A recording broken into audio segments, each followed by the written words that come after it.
Kaya talaga.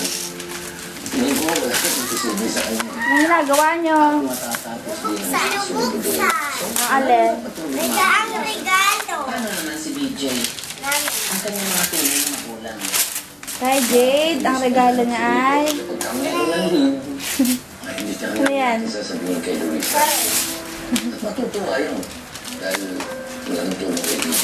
Akin. Tinin. Tadang! Ano yan?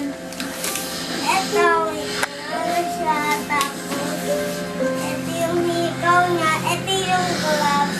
Ito yung sinusin. Dalawa. Tapos ito yung kasalanan. bracelet. Diba? Grades ko sa school. Nagustuhan mo naman. Pinaghirapan ko po yun. Oo. Kaya hindi ko papayag. Ano sasabihin niyo? Thank you. Nanay, pangarap Thank ko to. you. Okay siya si Mamita. Pangarap ko Siya ang nagbigay niyan. Bilis. na mabigyan kita ng magandang buhay. Bilis. Ng magandang bahay.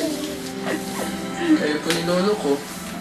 Ah, sige na, bye-bye na. Bye-bye. Kalimutan ko yun, oh. Bye-bye na, Jess. Alam ko din. Bye-bye.